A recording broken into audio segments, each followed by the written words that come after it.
আসসালামু আলাইকুম ওরহমতুল্লাহি ওবরাকাতু। আসুন্না ফাউন্ডেশনের অনন্য আয়োজন সহজ সূত্রে কোরআন শিখির ষষ্ঠ পর্বে আপনাদেরকে স্বাগতম। বিগত 5টি ক্লাসে আমরা আরবি হরফসমূহ সম্পূর্ণভাবে শিখেছি এবং পাশাপাশি আমরা আরবি হরফ কীভাবে লিখতে হয় এবং তার কয়টি সূত্র রয়েছে লেখার ক্ষেত্রে সবগুলো আমরা আলহামদুলিল্লাহ শেষ করেছি। আজকে আমরা শিখব আরবি হরফের যুক্ত অক্ষর। আমরা জানি যে হরফগুলো এককভাবে লিখলে এক ধরনের আকৃতি তৈরি হয়, আর যদি আমরা হরফগুলোকে আমরা পরস্পরের সাথে সংযুক্ত করে লিখি তাহলে আকৃতির ভিন্নতা দেখা যায়। আপনি যদি আরবিতে একটি শব্দ লিখতে চান তাহলে বেশিরভাগই আরবি হরফের আসল রূপ দেখা যায় না, সেখানে দেখা যায় আপনার আরবি হরফের পরিবর্তন দেখা যায়। আজকে আমরা ইনশাল্লাহ শিখব হরফের বিভিন্ন আকৃতি। আমরা জানি যে আরবিতে 22টি হরফ রয়েছে, যে হরফগুলো শুরুতে সংযুক্ত হয়ে আসে এবং মাঝেও সংযুক্ত হয়ে আসে এবং শেষও সংযুক্ত হয়ে আসে। এরকম হরফ হলো মোট 22টি হরফ। আপনার আমার সাথে একবার বলুন: বা, তা, সা, জিম, হা, খ, সিন, শিন, صاد, ضاد, ط, ظ, عين, غين, فا, قاف, كاف, লাম, মিম, নুন, হা, ইয়া। আলহামদুলিল্লাহ। তাহলে আমরা আজকে জেনেছি যে 22টি হরফ শব্দের শুরুতে এবং শব্দের মাঝে এবং শব্দের শেষে যুক্ত হয়ে আসে। স্ক্রিনে লক্ষ্য করুন, দেখুন প্রথম হরফটির নাম বা। বায়ের দুটি অংশ, একটা হলো ডানের অংশ, বায়ের অংশ। বা হরফটি যখন আপনার যুক্ত হয়ে আসে শব্দের শুরুতে তখন প্রথম অংশটি আপনার অবশিষ্ট থাকে। স্ক্রিনে আপনারা দেখতে পাচ্ছেন। বাটি যখন শব্দের মাঝে আসে, স্ক্রিনে লক্ষ্য করুন যে বায়ের ভিন্ন আকৃতি রূপ ধারণ করেছে। বাটি যখন আপনার শব্দের শেষে আসে তখন দেখেন বায়ের পূর্ণ রূপ সহকারে একটা সংযুক্ত আকার রয়েছে। তাহলে আমরা বুঝতে পারতেছি যে বাটির 3টি রূপ, একটা হলো শব্দের শুরুতে, আরেকটি হলো শব্দের মাঝে, আরেকটি হলো শব্দের শেষে। এখানে আপনাদেরকে আমরা উদাহরণ দিয়ে দেখিয়ে দিয়েছি যে আসলে বাটি শব্দের ভিতরে কিভাবে আসে। লক্ষ্য করুন, বায়ের শুরুতের আকৃতির সাথে একটি উদাহরণ দেওয়া হয়েছে। শব্দটি হলো, আমরা যদি এককভাবে পড়ি, বা, ইয়া, নুন। দেখুন বায়ের কিন্তু এখানে পূর্ণ রূপটি আসে নাই, এটার অর্ধেক রূপ এসেছে। মানে হলো বায়ের প্রথম মাথাটি এসেছে। এর পরবর্তী শব্দের মাঝে যে বাটি আছে দেখেন, শব্দটি হলো হা, বা, ত। এরপরে হলো বাটি শব্দের শেষে এসেছে কিভাবে দেখেন, শেষে যখন আসে তখন আপনার পূর্ণরূপটি আসে। দেখুন শুধুমাত্র আগের অক্ষরের সাথে যুক্ত করে দেওয়া হয়েছে। এরপরে শেষের রূপটা আপনারা দেখতে পাচ্ছেন যে এখানে বার, শুরু এবং মাঝের এবং শেষের 3টি রূপকে একসাথে করে দেওয়া হয়েছে, যাতে করে আপনারা একসাথে আপনি দেখতে পারেন এবং বুঝতে পারেন। সম্মানিত শিক্ষার্থী, আমরা এখন শিখবো যে আসলে বা হরফটি কিভাবে লিখতে হয় অথবা যুক্ত হয়ে হরফটি কিভাবে লেখা হয়। আপনারা স্ক্রিনের দিকে লক্ষ্য করুন, বাটি কিভাবে লেখা হয়েছে। এর পরবর্তী অক্ষর দেখেন, শব্দের মাঝের বাটি কিভাবে লিখতে হয় লেখা হচ্ছে। এরপরে দেখুন শব্দের শেষে কিভাবে লেখা হয়েছে। এরপরে 3টা অক্ষর শব্দের শুরু এবং শব্দের মাঝে এবং শব্দের শেষে কিভাবে লিখতে হয় একসাথে লেখা হচ্ছে। আলহামদুলিল্লাহ, বা অক্ষরটি লেখা সম্পন্ন হয়েছে। এখানে আমাদের একটা জিনিস খেয়াল রাখতে হবে যে যুক্ত অক্ষর শেখার ক্ষেত্রে অবশ্যই আপনার হরফের প্রথমাংশ খেয়াল রাখতে হবে এবং নোক্তার প্রতি খেয়াল রাখতে হবে। নোক্তার অনেক ভূমিকা রয়েছে। আমরা জানি যে নোক্তার নিচে হইলে কি হয়, উপরে হইলে কি হয়, মাঝখানে হইলে কি হয়, সেটা আমরা হরফগুলো আগে যেগুলো শিখেছি সেগুলো থেকে আমরা বুঝতে পারবো। যুক্ত অক্ষরের দ্বিতীয় হরফ তা। স্ক্রিনে লক্ষ্য করুন, তা হরফটি সেম একদমই বায়ের মতো। আমরা যদি শব্দের শুরুতে লিখতে হয়, আমরা বা যেভাবে লিখেছি, বায়ের নোক্তা শুধুমাত্র নিচে দিয়েছি। এখানে শুধুমাত্র এই বায়ের যে নিচের নোক্তাটা আছে সেটাকে মুছে উপরে 2টা নোক্তা বসিয়ে দিলে তা হয়ে যাবে। স্ক্রিনে লক্ষ্য করুন, দেখুন শব্দের শুরুতে তা কিভাবে লেখা হয়েছে, শব্দের মাঝখানে এবং শব্দের শেষে। এর সাথে আমরা শব্দের শুরুতে আমরা একটা উদাহরণ নিয়ে এসেছি। উদাহরণটি হলো তা, লাম, কাফ। এর পরবর্তী উদাহরণ ইয়া, তা, মিম। এরপরে দেখুন শব্দের শেষে তায়ের অবস্থান, বা, ইয়া, তা। তায়ের পূর্ণ আকৃতি ধারণ করেছে। এরপরে নিচের রোতে দেখুন আমরা শব্দের শুরু, শব্দের মাঝে এবং শব্দের শেষে কিভাবে তাটি আসে একসাথে আমরা দেখিয়েছি। তাহলে আপনারা আসলেই বুঝতে পারছেন আশা করি ইনশাল্লাহ। এখন আমরা যুক্ত আকারের লিখন রূপ শিখব যে তা কিভাবে লিখতে হয়। আমরা আগের যে হরফটি শিখেছি বা যেভাবে লিখতে হয় সেভাবে লিখব। স্ক্রিনে দেখানো হচ্ছে, দেখুন তাটি কিভাবে লেখা হচ্ছে। বা লিখেছি আমরা, নোক্তা দিয়েছি নিচে, আর এখানে তা লেখার ক্ষেত্রে আমাদের নোক্তা দিতে হবে উপরে, শব্দের শুরুতে এবং শব্দের মাঝে এবং শব্দের শেষে এবং একসাথে। আলহামদুলিল্লাহ, লেখা সম্পন্ন হয়েছে। আশা করি আপনারা বুঝতে পেরেছেন। প্রিয় শিক্ষার্থী, এখন আমরা তা হরফটির আকৃতি শিখব। আমরা বা তা যেভাবে লিখেছি সেম একই, বায় নোক্তা দিয়েছি নিচে, তায় নোক্তা দিয়েছি উপরে 2টি নোক্তা, আর তা উপরে নোক্তা দিব, কিন্তু আমাদেরকে 3টা নোক্তা বসাতে হবে। শুধুমাত্র সায়ের একটা অংশ লিখে 3টা নোক্তা বসিয়ে দিলে শব্দের শুরুর সা হয়ে যাবে, এবং 3টা নোক্তা মাঝখানে দিলে শব্দের মাঝের সা হয়ে যাবে, এবং সা হরফের পূর্ণরূপ যদি আমরা শব্দের শেষে বসিয়ে দিই তাহলে এটা শব্দের শেষের সা হয়ে যাবে। আপনারা স্ক্রিনে দেখতে পাচ্ছেন। এর সাথে আমরা 3টা উদাহরণ নিয়ে এসেছি শব্দের শুরুতে, যেমন সা মিম, এবং শব্দের মাঝখানে কিভাবে লিখতে হয়, মিম সা লাম। মিম এবং লামের মাঝখানে সাটি এসেছে, কিভাবে লিখতে হয় দেখুন। এরপরে শব্দের শেষে কিভাবে লিখতে হয়, শব্দটি হলো হা ইয়া সা। আপনারা যদি বারবার প্র্যাকটিস করেন ইনশাআল্লাহ দেখতে দেখতে আপনার হরফগুলো আপনি চিনে যাবেন। এখন আমরা সায়ের লিখন রূপ শিখব। আমরা একটু আগে বা তা যেভাবে লিখেছি সেভাবে সাটাও আমরা লিখে ফেলবো। সায়ের 3টি নোক্তা আপনি বসিয়ে দিন। দেখুন, শব্দের শুরুতে, শব্দের মাঝে, শব্দের শেষে, এবং 3টা অবস্থানকে একসাথে রেখে হরফগুলো লেখা হয়েছে। দেখেন, তা 3টা অবস্থান, শুরুর, মাঝের এবং শেষের, একসাথে লেখা হয়েছে। আলহামদুলিল্লাহ। জিম হরফটি শব্দের শুরুতে কিভাবে আসে আপনারা দেখতে পাচ্ছেন স্ক্রিনে। জিম হরফটির প্রথম অংশটা নিয়ে আসতে হয়, নিচের অংশটাকে কেটে দিতে হয়, এটা শুরুর জিম হয়ে যাবে। মাঝখানেও দেখেন শুরুর জিমটা নিয়ে আসতে হবে, আর যে আগের যে দাগটা আসে সে দাগটা থাকবে, এটাকে বলা হয় যুক্ত দাগ। এই যুক্ত দাগটা যদি আমরা নিয়ে আসি তাহলে আপনার শব্দের মাঝের জিম হয়ে যাবে। এরপরে শব্দের শেষে জিমের কি রূপ ধারণ করে দেখুন আপনারা স্ক্রিনে, পরিপূর্ণ রূপ এসেছে আলহামদুলিল্লাহ। শুধুমাত্র যুক্ত দাগটা আপনাকে এখানে অ্যাড করে দিলে হয়ে যাবে। এর সাথে আমরা 3টি উদাহরণ নিয়ে এসেছি। শব্দের শুরুতে জিমের অবস্থান, শব্দের মাঝে জিমের অবস্থান, এবং শব্দের শেষে জিমের অবস্থান। আপনারা দেখতে পাচ্ছেন শব্দের শুরুতে জিমের অবস্থান। দেখুন উদাহরণটি লেখা আছে জিম বা লাম। এরপরে জিমটি মধ্যে কিভাবে এসেছে অথবা শব্দের মাঝে কিভাবে এসেছে লক্ষ্য করুন। এখানে উদাহরণটি দেওয়া আছে শিন জিম র। জিমটাকে এইভাবে লিখতে হবে যেভাবে আপনি স্ক্রিনে দেখতে পাচ্ছেন। এর পরবর্তী হলো শব্দের শেষের জিম। জিমটি শব্দের শেষে যখন আসছে তখনই তার পরিপূর্ণ রূপ ধারণ করেছে আলহামদুলিল্লাহ। তাহলে আমরা সহজেই বুঝতে পারতেছি যে শব্দের শুরুতে কিভাবে আসে, মাঝে কিভাবে আসে এবং শেষে কিভাবে আসে। এখন আমরা যেভাবে এখানে পড়েছি লেখার ক্ষেত্রেও সেভাবে আমরা লিখব, শুধুমাত্র জিম এর নিচের অংশটি আমরা লিখব না। আপনারা স্ক্রিনে দেখুন কিভাবে জিমের শব্দের শুরুতে জিম কিভাবে লেখা হয় এখানে লেখা হচ্ছে, শব্দের মাঝে কিভাবে লেখা হচ্ছে, শব্দের শেষে কিভাবে লেখা হয় এখানে লেখা হচ্ছে, এবং 3টি অবস্থান কিভাবে একসাথে লেখা হয় সেটাও দেখানো হচ্ছে আলহামদুলিল্লাহ। পঞ্চম হরফটি আমরা এখন শিখব, সেটা হলো হা। হা আমরা 3টা একসাথে বলতে পারি যে জিম হা খা। এই 3টা আপনার শব্দের শুরুতে আপনার একইভাবে আসবে, শব্দের মাঝে একইভাবে আসবে, শব্দের শেষে একইভাবে আসবে। শুধুমাত্র নোক্তার পার্থক্য, জিমের একটা নোক্তা দিয়ে দিতে হবে, আর হায়ের কোনো নোক্তা হবে না, এবং খায়ের উপরে একটা নোক্তা দিতে হবে। তাহলে 3টি রূপ আমরা একসাথেই শিখতে পারবো সহজে। আপনারা দেখতে পাচ্ছেন এখানে হায়ের 3টা উদাহরণ দেওয়া হয়েছে। শব্দের শুরুর অবস্থানটা কিভাবে হয়, হা দাল র। এটা হাটা শব্দের শুরুতে এসেছে।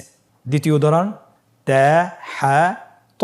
দেখেন শব্দের মাঝখানে হায়ের অবস্থান, এটা আপনারা বুঝতেই পারতেছেন। এর পরবর্তী উদাহরণ ফা তা হা। দেখেন হায়ের অবস্থান শব্দের শেষে। খুবই সহজ, শুধুমাত্র আপনি যদি প্র্যাকটিস করুন তাহলে আপনার জন্য সহজ হবে, চিনতেও সহজ হবে এবং পড়তেও সহজ হবে ইনশাআল্লাহ। প্রিয় শিক্ষার্থী বন্ধুরা, এখন আমরা খায়ের যুক্ত আকৃতি শিখব, যে কিভাবে শব্দের শুরুতে লিখতে হয়, শব্দের মাঝে লিখতে হয়, শব্দের শেষে লিখতে হয়। স্ক্রিনের দিকে লক্ষ্য করুন, আমরা দেখিয়ে দিয়েছি শব্দের শুরুতে খায়ের অবস্থান এবং শব্দের মাঝে খায়ের অবস্থান এবং শব্দের শেষে খায়ের অবস্থান। এটার উদাহরণগুলো লক্ষ্য করুন। শব্দের শুরুতে খটা কিভাবে এসেছে, খ তা মিম। দেখুন খটাকে তার সাথে কিভাবে সংযুক্ত করা হয়েছে খুব সহজে। দ্বিতীয় অবস্থান শব্দের মাঝে ফা খ দাল। তৃতীয় অবস্থান শব্দের শেষে, শিন ইয়া খ। আমরা বুঝতে পারতেছি যে হরফগুলোর আকৃতি খুবই সহজ। শুধুমাত্র আমরা একটা আকৃতি যদি শিখি, মানে গ্রুপ ওয়াইজ যদি আমরা শিখি, যেহেতু জিম হা খ একটা গ্রুপের, যদি আমরা একটার আকৃতি শিখতে পারি, বাকিগুলো আকৃতি সহজে আমরা শিখতে পারবো এবং লিখতে পারবো, খুবই সহজে বুঝতে পারবো ইনশাআল্লাহ। এটার লিখন রূপ দেখুন, একই রকম জিম হা যেভাবে লিখেছি সেম সেভাবে লেখা হবে এবং লেখাটা খুবই সহজ। স্ক্রিনে লক্ষ্য করুন, শব্দের শুরুর খ লেখা হচ্ছে, শব্দের মাঝের খ লেখা হচ্ছে, শব্দের শেষের খ লেখা হচ্ছে এবং একই সাথে 3 অবস্থান হরফটি লেখা হচ্ছে। আলহামদুলিল্লাহ, কত সহজেই হয়ে গেল। প্রিয় মুসলিম ভাই বোনেরা, আমরা জিম হা খ শিখেছি। এখন আমরা শিখব সিন এবং শিন। স্ক্রিনে আপনারা দেখতে পাচ্ছেন সিনটির শব্দের শুরুতে কিভাবে লেখা হয়, শব্দের মাঝে এবং শব্দের শেষে। দেখুন, সিনের 2টি অংশ আমরা জানি, একটি হলো ডানের অংশ, অথবা আমরা এভাবে বলতে পারি একটা হলো উপরের অংশ আর একটা হলো নিচের অংশ। এখানে কিন্তু যখন আমরা হরফটিকে অন্য পরবর্তী শব্দের সাথে যুক্ত করব, তাহলে কিন্তু আমাদেরকে প্রথম অংশটাকে অবশিষ্ট রেখে বাকি অংশটাকে কেটে দিতে হবে। আপনারা স্ক্রিনে দেখতে পাচ্ছেন যে সিনের যে 3টি দাঁত আছে, এই দাঁতটি দেখে আমাকে বুঝতে হবে যে এটা সিন না শিন। প্লাস এখানে আমাকে দেখতে হবে যে এটার উপর নোক্তা আছে কিনা। যদি নোক্তা থাকে তাহলে শিন, আর যদি নোক্তা না থাকে তাহলে এটা সিন, কিন্তু 3 দাঁত ওয়ালা হইতে হবে। শব্দের শুরুতে সিন আপনারা দেখতে পাচ্ছেন, শব্দের মাঝে এবং শব্দের শেষে। আমরা উদাহরণে নিয়ে এসেছি। শব্দের শুরুতে উদাহরণ হলো সিন নুন তা, সিন নুন তা। শব্দের মাঝের সিন হ সিন র। এরপরে দেখুন শব্দের শেষের সিন নুন ফা সিন। দেখুন ফায়ের পরে অক্ষরটিকে কিভাবে যুক্ত করা হয়েছে। এখন আমরা দেখতে পাচ্ছি যে 3টা অবস্থানকে একটি শব্দে লেখা হয়েছে, শব্দের শুরু, শব্দের মাঝে এবং শব্দের শেষে। আপনারা নিচের গঠটিতে দেখতে পাচ্ছেন সিন সিন সিন। এখন আমরা শিখব যে লিখন রূপ। সিনটা আমরা কিভাবে লিখব, খুবই সহজ। শুধুমাত্র আপনি শুরুতে লিখলেও 3টে দাঁত থাকবে, আপনি যদি মাঝেও লেখেন 3টি দাঁত থাকবে, আর শেষে লিখলে পরিপূর্ণ রূপ ধারণ করবে, খুবই সহজ। আপনি স্ক্রিনে দেখুন, শব্দের শুরুতে লেখা হচ্ছে, শব্দের মাঝে লেখা হচ্ছে, শব্দের শেষে লেখা হচ্ছে এবং 3টা একসাথে লেখা হচ্ছে। আলহামদুলিল্লাহ। সিন গ্রুপের আরেকটি হরফ হলো শিন। এতক্ষণ আমরা সিনের যে আলোচনা করেছি নোক্তা ছাড়া, আর এখন যে শিনের আলোচনা করব নোক্তা সহ। তার মানে কি, তার অর্থ হলো যে সিন এবং শিন দেখতে একই রকম। এটা যখন শব্দের শুরুতে আসবে, শব্দের মাঝে আসবে, শব্দের শেষে আসবে, দেখতে একই রকম, শুধুমাত্র নোক্তার পার্থক্য রয়েছে। সিনের উপরে 3টা নোক্তা থাকবে না, কিন্তু শিনের উপর 3টা নোক্তা থাকবে। আপনারা স্ক্রিনের দিকে লক্ষ্য করুন, শিনটি শব্দের শুরুতে কিভাবে আসছে, শব্দের মাঝে, শব্দের শেষে। উদাহরণটি দেখুন, শব্দের শুরুতে শিন হা ডাল, শব্দের মাঝে আইন শিন র, শব্দের শেষে বা ত শিন। শিনটাকে শব্দের শেষে যুক্ত করা হয়েছে কিভাবে। শেষের লাইনে দেখুন 3টি অবস্থানকে একই শব্দে লেখা হয়েছে, শিন শিন শিন। আমরা এখন শিনের লিখন রূপ শিখব। যেভাবে সিনের লিখন রূপ শিখেছি একইভাবে শিনের লিখন রূপ শিখব। পার্থক্য হলো শুধু নোক্তার। দেখুন 3টি দাঁত শব্দের শুরুতে কিভাবে লেখা হচ্ছে, 3টি দাঁতওয়ালা শিন, উপরে 3টা নোক্তা আছে। শব্দের মাঝে কিভাবে লেখা হচ্ছে, শব্দের শেষে কিভাবে লেখা হচ্ছে এবং 3টে অবস্থান একই শব্দে লেখা হচ্ছে। দেখেন শিন শিন শিন, শব্দের শুরুতেও সংযুক্ত হয়ে এসেছে, মাঝেও সংযুক্ত হয়ে এসেছে এবং শেষেও সংযুক্ত হয়েছে। আশা করি আলহামদুলিল্লাহ আপনারা আকৃতিটি শিখতে পেরেছেন। প্রিয় শিক্ষার্থীবৃন্দ, আরবি হরফের আরেকটি গ্রুপ হলো সদ দদ। সদ দদ শব্দের শুরুতে কিভাবে আসে আমরা জানি। সদের 2টি অংশ, একটা হলো ডানের অংশ, আর হলো বায়ের অংশ। ডানের অংশটি উপরে, বায়ের অংশটি নিচে। শব্দের শুরুতে অথবা শেষে যদি যুক্ত করতে হয়, নিচের অংশটিকে আপনি কেটে দিতে হয়, শুধুমাত্র ডানের অংশটিকে অবশিষ্ট রাখতে হয়। স্ক্রিনে আপনারা লক্ষ্য করুন সদটি শব্দের শুরুতে কীভাবে লেখা হয়, সদ মাঝখানে এবং শেষে, শব্দের শেষে। আমরা শব্দের শুরুতে সদ কীভাবে যুক্ত হয় আপনারা উদাহরণটি দেখলে বুঝতে পারবেন। উদাহরণটি হলো সদ মিম। শব্দের মাঝের সদ কিভাবে লিখতে হয় আপনারা স্ক্রিনে দেখুন, উদাহরণটি দেওয়া আছে মিম সদ র। শব্দের শেষে সদের অবস্থান, উদাহরণটি লক্ষ্য করুন নুন কফ সদ। আলহামদুলিল্লাহ, খুব সহজেই হরফের শুরুর অবস্থান এবং মাঝের অবস্থান এবং শেষের অবস্থান দেখানো হয়েছে। লিখনরূপ খুব সহজ। লিখনরূপ আমরা যেভাবে দেখিয়েছি সেভাবে লিখতে হবে। সদের প্রথম অংশটাকে রেখে অবশিষ্ট রেখে দ্বিতীয় অংশটিকে কেটে দিতে হবে। তাহলে শব্দের শুরুর সদ কীভাবে লেখা হচ্ছে, শব্দের মাঝে সদ লেখা হচ্ছে, শব্দের শেষের সদ লেখা হচ্ছে এবং তিনটি অবস্থান একই শব্দে লেখা হচ্ছে। দেখুন, সদ সদ সদ। এই গ্রুপের আরেকটি হরফ সেটা হলো দত। আমরা বলেছি সদ দত শব্দের শুরুতে একই রকম আসে, শব্দের মাঝে এবং শব্দের শেষে দেখতে একই রকম, শুধুমাত্র নোক্তার পার্থক্য। আপনি সদের উপর কোনো নোক্তা নেই, আপনি দেখতে পাচ্ছেন, শুধুমাত্র সদের উপর একটা নোক্তা বসিয়ে দিলে দদ হয়ে যাবে। শব্দের শুরু এবং শব্দের মাঝের এবং শব্দের শেষের অবস্থান তিনটি আমরা দেখিয়েছি, উদাহরণসহ নিয়ে এসেছি। উদাহরণটি আমরা পড়ি। দদ ল্যাম এবং শব্দের মাঝের দদ তা দদ ল্যাম এবং শব্দের শেষের দদ আপনারা উদাহরণটি দেখতে পাচ্ছেন বা আইন দদ। তাহলে খুব সহজেই আপনার দদ হরফটি তার তিনটি অবস্থান আমরা চিনতে পেরেছি এবং আত্মস্থ করতে পেরেছি। এখন আমরা তার লিখন রূপটা দেখাবো, যেভাবে আমরা এখানে উদাহরণ সহকারে দেখিয়েছি। আপনার লিখন রূপের ক্ষেত্রে সেম, আপনি এককভাবে লিখতে পারেন দদ হরফটি, এরপরে নিচের অংশটা কেটে দেন, এটা শুরুর দদ হয়ে যাবে। এবার মাঝের দদ সেম, স্ক্রিনে দেখতে পাচ্ছেন, এখানে লেখা হচ্ছে এবং শব্দের শেষের দদও লেখা হচ্ছে। খুব সহজেই আপনার হরফগুলো লেখা হয়েছে। আলহামদুলিল্লাহ, আপনিও পারবেন যদি চেষ্টা করেন ইনশাআল্লাহ। প্রিয় শিক্ষার্থীবৃন্দ, 22টি যুক্ত হরফের আরেকটি গ্রুপ সেটা হলো ত জ। ত হরফটি শব্দের শুরুতে কিভাবে আসে স্ক্রিনের দিকে লক্ষ্য করুন। ত জ শব্দের শুরুতে একই রকম আসে এবং শব্দের মাঝখানেও একই রকম আসে, শব্দের শেষেও একই রকম আসে, শুধুমাত্র নোক্তার পার্থক্য। তয়ের উপরে নোক্তা থাকবে না, জয়ের উপরে নোক্তা থাকবে। আমরা এখন তটা দেখছি। দেখুন, শব্দের শুরুতে তয়ের উদাহরণ দেওয়া আছে, ত হ্যাঁ র। শব্দের মাঝের ত উদাহরণটি লক্ষ্য করুন, ইয়া ত আইন। শব্দের শেষের ত দেখুন উদাহরণটি লেখা আছে, হ্যাঁ বা ত। ত এবং জয়ের ক্ষেত্রে শব্দের শুরু হোক, শেষে হোক, মাঝে হোক, তার আসল রূপে ধারণ করবে। আশা করি আপনারা বুঝতে পারছেন। আমরা এখন লিখন রূপটা শিখব। দেখুন, ত হরফটি কিভাবে লিখতে হয়। শব্দের শুরুতে ত লেখাটা খুবই সহজ এবং শব্দের মাঝে একই রকম, শুধুমাত্র দুই পাশে যুক্ত দাগ থাকবে এবং শব্দের শেষে দেখুন তটি তার পরিপূর্ণ রূপে আসবে এবং তার তিনটি অবস্থান একই শব্দে আমরা লিখেছি। স্ক্রিনে লেখা হচ্ছে, দেখুন কিভাবে লিখতে হয়, ত ত ত। আশা করি আপনারা ত হরফটি কিভাবে চিনবেন এবং কিভাবে লিখবেন দুটি আপনারা শিখেছেন। প্রিয় শিক্ষার্থীবৃন্দ, তয়ের সাথে সামঞ্জস্যপূর্ণ আরেকটি হরফ সেটা হলো দ। শব্দের শুরুতে দ কিভাবে এসেছে উদাহরণটি দেখুন, দ হ্যাঁ র। কিভাবে দকে হা র এর সাথে সংযুক্ত করা হয়েছে। শব্দের মাঝে দ কিভাবে আসে স্ক্রিনে লক্ষ্য করুন। উদাহরণটি বলুন, আইন দ মিম। শব্দের শেষের দ লক্ষ্য করুন। উদাহরণটি পড়ুন, গইন ইয়া দ। ইয়া গইন এবং ইয়ার পরবর্তী অক্ষর হল দ, দুটোর সাথে দকে সংযুক্ত করা হয়েছে। খুবই সহজ। এবং নিচের লাইনটিতে দয়ের অবস্থান, শুরুর অবস্থান, মাঝের অবস্থান এবং শেষের অবস্থান দেখানো হয়েছে। আমরা কিভাবে লিখব একটু আগে আমরা বলেছি, ত যেভাবে লিখেছি সেভাবে জ হরফটি লিখব। স্ক্রিন লক্ষ্য করুন। শুধুমাত্র তয়ের উপরে একটা নোক্তা দিতে হবে।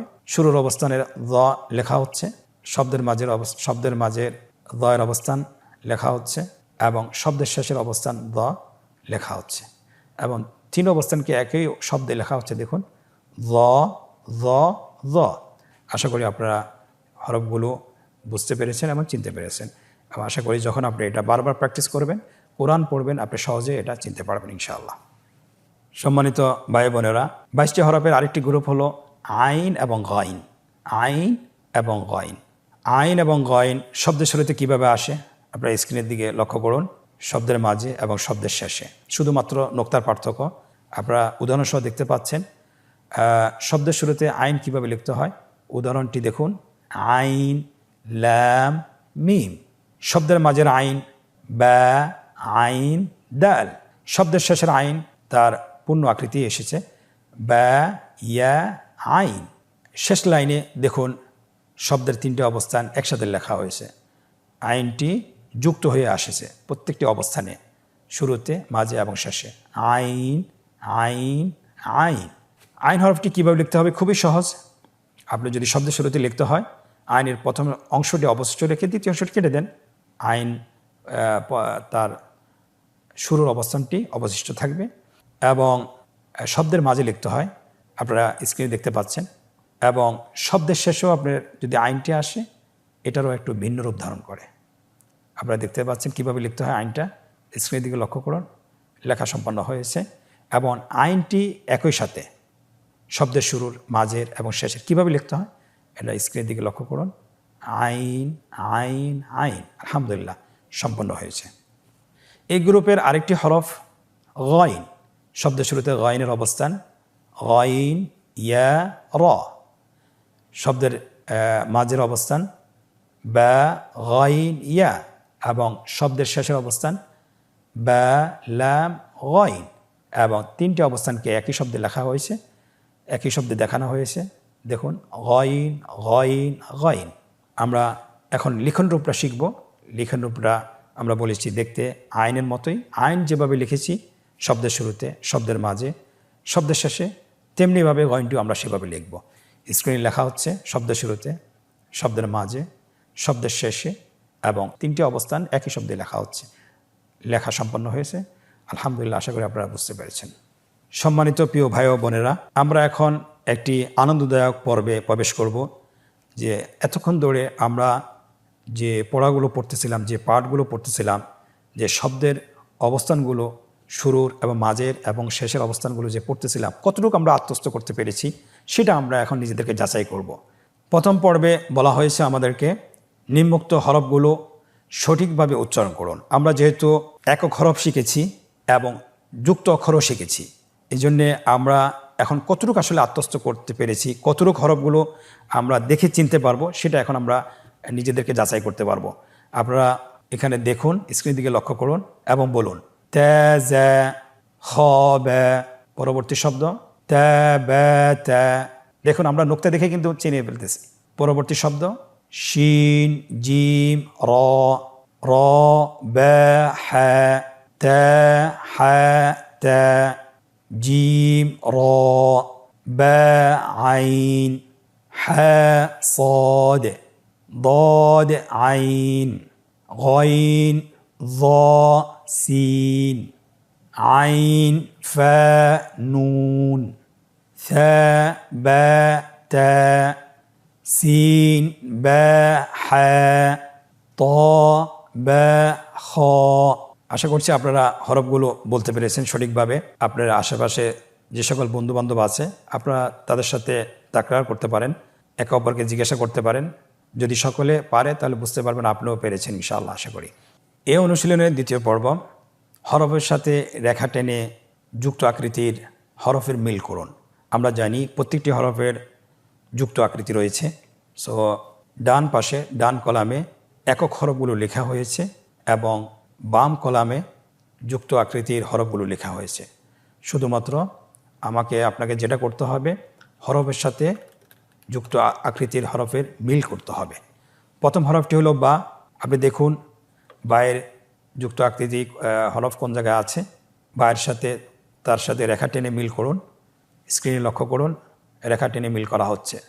বায়ের সাথে বা, তায়ের সাথে তা, সায়ের সাথে সা। এইভাবে সবগুলো দেখেন আপনার মিলে গেছে। আলহামদুলিল্লাহ, কত সহজেই হরফগুলো যুক্ত অক্ষরের সাথে মিল করা হয়েছে। আলহামদুলিল্লাহ। আজকের অনুশীলনের তৃতীয় পর্ব, যে নিম্নে যুক্ত আকৃতির হরফগুলো সঠিক স্থানে লিখতে হবে। আপনারা দেখতে পাচ্ছেন এখানে কিছু কলাম দেওয়া হয়েছে, ঘর দেওয়া আছে।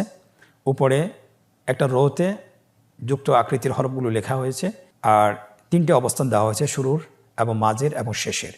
আপনার কোন আকৃতিটি কোন জায়গায় বসবে এটা আপনাকে নিজেই নির্ধারণ করতে হবে। স্ক্রিনে লক্ষ্য করুন, প্রথমে ফা লেখা হচ্ছে, এই অক্ষরটি শব্দের শেষে বসবে, এই জন্য শেষের রোতে লেখা হচ্ছে। ত শব্দের শেষে, বা শব্দের শুরুতে, হা শব্দের শুরুতে, সিন শব্দের শুরুতে। এমনিভাবে আপনি স্ক্রিন দিকে লক্ষ্য করুন, সবগুলো হরফ লেখা হচ্ছে। আশা করি আপনারা চিনতে পেরেছেন এবং বুঝতে পেরেছেন। আল্লাহ সুবহানাহু ওয়া তাআলা আমাদেরকে তৌফিক দান করুন, আমরা যেন তার কোরআন পড়তে যেন সক্ষম হই এবং যেন শিখতে পারি। এবং আপনাদের প্রতি নসিহত থাকলো যে আমরা যে অনুশীলনগুলো শিখব বাসায় চেষ্টা করবো আরেকবার অনুশীলন করার জন্য, বারবার অনুশীলন করার জন্য। এবং যে লেসনগুলো আমরা এখন এই ভিডিওতে লাইভে পড়াচ্ছি সেগুলো আমরা বাসায় অবসর সময় 10 থেকে 20 মিনিট অবশ্যই অনুশীলন করব। আল্লাহ সুবহানাহু ওয়া তাআলা আমাদেরকে তৌফিক দান করুন। আজকের ষষ্ঠ পর্ব থেকে বিদায় নিচ্ছি। জাযাকুমুল্লাহ খায়ের। পরবর্তী পর্বে আবারও দেখা হবে। আসসালামু আলাইকুম ওয়া রাহমাতুল্লাহি ওয়া বারাকাতুহু।